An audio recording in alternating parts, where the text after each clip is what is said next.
Hey, everybody. Welcome back to Talking with Shawn, a new era. This is episode 2, and I am Shawn Rowland, the host as well as creator of this podcast, and I am here with my very close friend, Mason.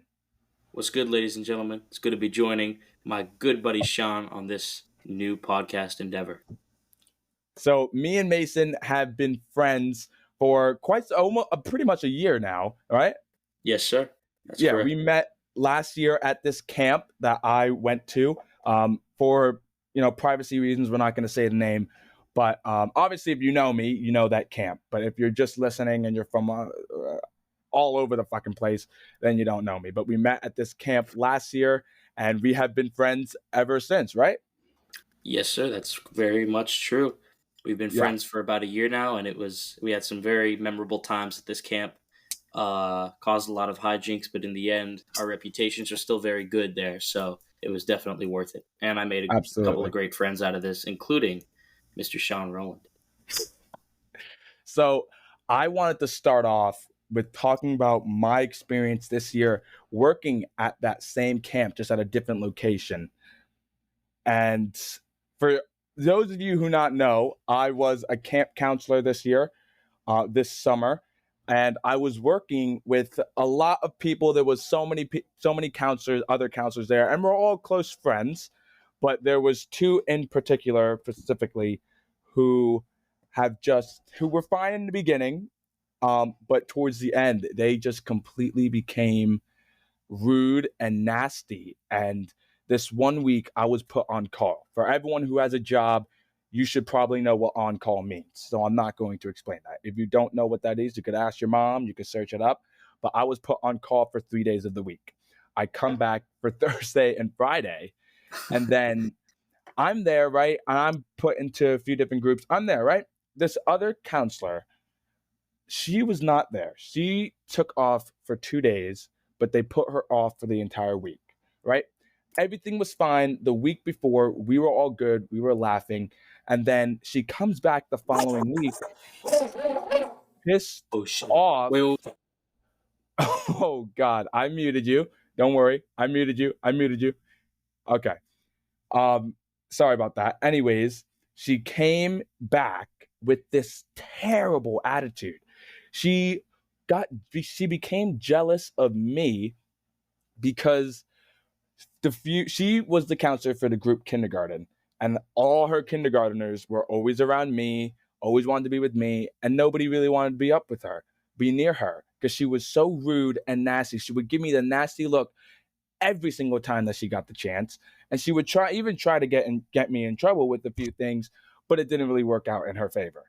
But she was just so jealous about me and the kids and how they liked me more, and it was just a whole fucking thing. And I was just like, dude, she is 22 years old. I was like, can you act your age for once? Like, when you're 22 years old, you should not be jealous of a 16-year-old boy. Like, I'm being completely dead serious there. Mason, are you good to talk?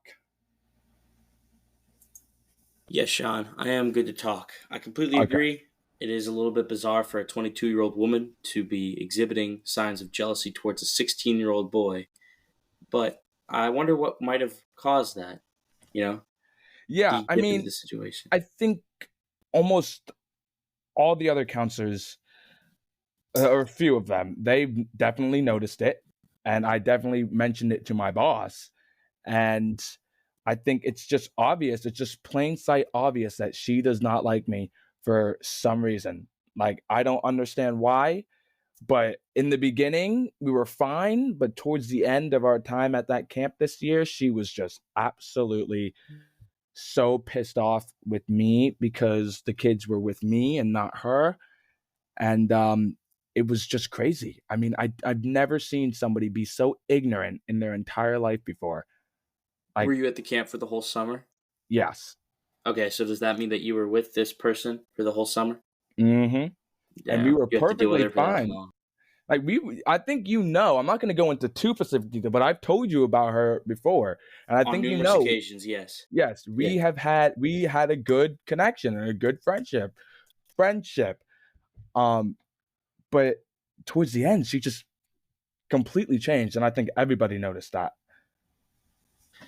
Well, I mean, if I was, did you like try to ever ask as to why she changed? Like, what caused that? Yeah, and she kind of cursed me out. And some of the other counselors were not too thrilled about that. Thank God she's not coming back next year. And I don't mean that in the most offensive way, but if you are going to come to a job that you're working with kids, you should always have a good attitude. Even if you're not in a good mood, fake it. Hmm. Fake it till you make it, because you don't want to have a terrible attitude in front of the kids, because the kids are the ones that always matter the most and they always come first. Agreed. Yeah. So you're saying that she was also a bad role model? Yeah. She would talk about her relationships and her parties and how she's been drunk before in front of the kids. She would Really? talk about all that stuff in front of the kids, and I just found that completely inappropriate. Yeah, And that's not great. it's not. It's just terrible to say, like, to talk about that stuff. And like, with me, there have been days throughout the summer where I was not my best. But when I got into that, when I walked in through those doors at work, I put a whole fake face on for those kids. I kept my positive happy, and just I kept a great attitude, because that's what you have to do when you're working with kids. You don't scream at the kids, you don't do all that shit, and obviously you don't curse in front of the kids. Yeah. Um, but this one did. This other counselor did. She's done Oh, so she much cursed in front stuff. of him too? Yep. Oh, damn. It's bad. She was not good. I mean, I thought she was good in the beginning, but towards the end she just completely changed. It was awful. So you're a very well-liked counselor around the kids then, it's safe to say. Yes. Yeah? Yeah. Okay. Just for confirmational purposes, I'm curious. What you do, what at this mystery camp? You do second grade? I do second grade. I pretty much do all the grades. Because during my last week I was put through all of them, so that's pretty much how all the kids know me. I also did get a babysitting job through one of the kids' parents, two of them actually. They're both brother and sister, both young. Great. They're a great family, great kids. They're awesome, amazing. So I've gotten a lot of opportunities out of this job. So it's been really nice. Nice. That's nice. I Yeah. also got a job this summer. I work at a bagel shop near Morristown. For obviously for safety reasons as well, I won't specify which one it is, but I do happen to work at a bagel shop and it's decent pay. It's $12 per hour, so I'm making a good income off of that. That's the only work related thing that I've done though. That and kind of getting ready for high school. Yeah. So we are gonna switch topics here. I think many of you know that if you watch any shows, there are a bunch of shows on this streaming program called Hulu, and they just released a brand new show August 7th, like about a month ago, almost a month ago, called Dance Moms: A New Era. And listen, some may say that with this podcast, since it's called Talking with Shawn: A New Era, that I copied the name. First of all, this season with the name A New Era has been planned since January. So before Dance Moms: A New Era was even announced or brought up or any sort of thing that was mentioned to the public. So I just wanted to put that out there. But I did watch that whole season and I was like, oh, fuck. My name of my podcast is going to have a new era in it. So I just blocked it kind of out of the way, but it seems and it Bro, shows. they could have sued you. You know that, yeah?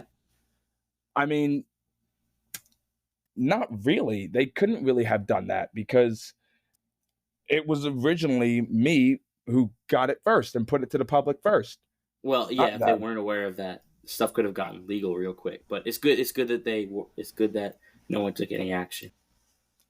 I don't even think they know about it.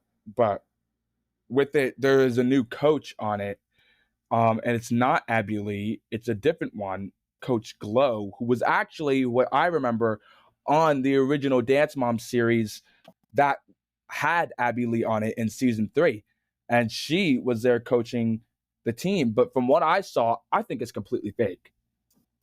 Like, for people who watch a show like that, I think with the original Dance Moms, not because of the original girls or the original moms, I think it's just Abby who had that personality and that kind of rude side of her that made the show entertaining. With Coach Glow on this new one, I feel like it's fake because the fights with the moms, it looks completely dumb. And the words being said, it's stupid. And from something funny, what I realized, it's like I saw a comment and it was like, is every dance coach has a raspy voice? And I just started breaking out with laughter because Abby's voice is absolutely crazy. Coach Glow's voice is absolutely crazy. But something else that I did notice was that the dancers are really incredibly good. The team is really good, and their dance skills just as a solo was also really good. I mean, they should have left it alone because when you look at like reality television, Dance Moms and like the Kardashians and stuff like that, probably like Below Deck, like that's the stuff from that era. That's like the best stuff possible. That's like the golden standard for reality television. And to know that they've kind of interfered with it by bringing back Dance Moms and it's completely below the level of quality that was the original program is very much annoying. I watched like 3 episodes with my friend group. We just watched it for the sake of laughing at it, but on a deeper level, I do agree that just the fact that they brought it back is very disappointing. They should have left it alone. Yeah, Especially because now it's exactly. resurged in popularity and it means so much to so many people who don't want to interfere with this kind of shit, you know?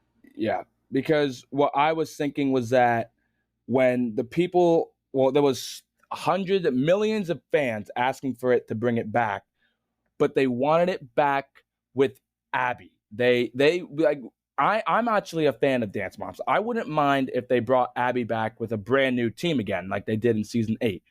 But the fact that they just keep like trying to recreate such an iconic show like Dance Moms with Abby Lee Miller is, I think it's ridiculous because they tried to bring a they brought somebody in that was also on the original show, and with me I think they only brought her in as the coach to bring it fame because they think that original Dance Moms fans would recognize her and it would go up on the charts. Dude, it's actually so funny. I just looked up Glowhampton. It's very funny that they purposely tried to recruit a dance coach that looks exactly like Abby Lee Miller. It's very funny. Yeah, I know. It's like it just seems so annoying and like so dry. I think this new one seems really dry and stale. Well, I mean, again, I technically agree with you because it was so forgettable that I didn't even have the motivation to finish the whole first season. I don't even know if the whole first season's premiered yet. I think it probably has though because it was months ago. But yeah, it's not good quality television. It's Yeah, very cheap actually. 100%. And it's made by Hulu, and I love Hulu, but sometimes their streaming service recently it's not been as good. Um, Dude, Hulu Hulu has such good stuff though for like movies and stuff. yeah, Like yeah, it they does. they have like a deal with Disney, right? Because they signed the same like brand deal, so you can get like all your movies on there. Like the movie that I've been trying to see is this movie called Kinds of Kindness. It's gonna drop there later this week. It drops there tomorrow. Same with like they have the Omen movie on Hulu from this year. It's a W movie. Hulu's got great content in terms of original television though. Besides Yeah, that, yeah. I I do do like. also want to talk about Avengers Doomsday that was recently announced. Oh no, no, no, no, no, no, That no. is coming out in what, 2027? No, 2026. Nah, it's 26 for Doomsday, and then like the follow up, the Yeah, direct yeah, follow I up, know. Secret Wars is 27. Yeah, Yeah. I was honestly kind of I was really shocked when I saw that it was RDJ that was playing Doctor Doom. dude, okay. What are your thoughts on that? Because me personally, I don't like the decision whatsoever. I think it's very, I um, like it. really. Yeah, I think it's gonna be great because number one, he has this whole legacy of Iron Man, but he dies. So there's no way in hell they're gonna bring back Iron Man. But then I they mean, put him unless it's back. like a variant in the multiverse, but yeah. Yeah. But they brought him back as one of the most as the star role pretty much of that movie. And I guarantee that's going to open many more doors for RDJ. I mean, he probably has 1,000 open doors for an audition or a movie or whatever already. But Yeah, I mean the Oscar. He just won the Oscar for yeah, Oppenheimer. yeah, 100%. But I think it's going to be good. I'm really excited for it, actually, even though it's 2 years away. But I'm quite excited. I mean, I'm excited for it, obviously, just to see how it turns out. If y'all haven't been following at home, by the way, it's in terms of like financial and critical success. Marvel has kind of declined in terms of the level of quality for their content recently, at least in my personal opinion. And so when they went into Comic Con, having the opportunity to like correct it or whatever, and they said that RDJ is coming back, that's so desperate to bring back the star of like a subdivision of your franchise that's already ended. The Infinity Saga is done, and RDJ's like he had a great performance every time he showed up, but he's Tony Stark. He's not Victor Von Doom, and now people are gonna automatically associate Doctor Doom as like a variant of Tony Stark, and it's just gonna complicate things even more. They have to ditch the whole multiverse thing. It's not working at all. Like it's just lame by now. That's the easiest way to describe it. It's just stupid. I mean, I kind of feel like they always find a way to make things work out. And I think with this, there's obviously it's a mix of both. People don't like it with RDJ, some people love it. But I think at the end, when we actually see something in a few years, I think people's minds will be changed. I think they will find a way to make this look cool and also make this happen. But also, some recently, I agree with you. Some things have been absolutely shit, but I think they'll come back. I mean, they definitely had their times over the years on sometimes they went up, sometimes they're down. Right now, I kind of think they're right in the middle a little bit, kind of going up because of this Avengers Doomsday. Yeah, Um, and Captain America 4 honestly kind of low yes. key looks like a W. It looks like Yeah. they're going back to like the smaller scale kind of implications, so that's Yeah. pretty cool. Yep. Daredevil, the new show and stuff, very cool. Yeah. Yeah. I mean, I definitely agree with that. Um, I think the last thing for this episode, I know, guys, don't cry. It's fine. There'll be another one next week. But I do, last topic that I would want to talk about for this episode, and I think most of you guys have been, waiting for to hear, is my show, The Star Program. People have been asking me if it's coming back, and I just wanted to say this now. It is not. The Star Program, No, yeah, I know. The Star Program is not returning this year, 2024, with its last year. But I really appreciate all of your support for it. I mean, that actually means a lot. I never expected it to do so well. Um, but I really appreciate all of that. But in a few months, I will let you both know about something coming up in the future. But for now, I think that wraps up episode 2. Mason, is there anything else you would like to say? nah, man. I want to thank Shawn very sincerely for having me on here because it's great to be with you, man. To be able to be a part of this new kind of, no pun intended, this new era of your podcast. So, yeah, super exciting stuff, man. Thank you. No problem. All right, guys. Well, that does it for episode 2 of Talking with Shawn, A New Era. Thank you all so much for listening. We will be back next week with a brand new episode. Keep those notifications on, like always, to not miss a single update. All of Talking with Shawn's social medias is in my Instagram link or Instagram bio. Everything you can find, their contact information, Talking with Shawn's number that you can contact to be a special guest, as well as their email and every single link for YouTube, TikTok, Twitter, as well as Spotify. All right. Thank you all for listening, and I hope you have a great night. See you guys.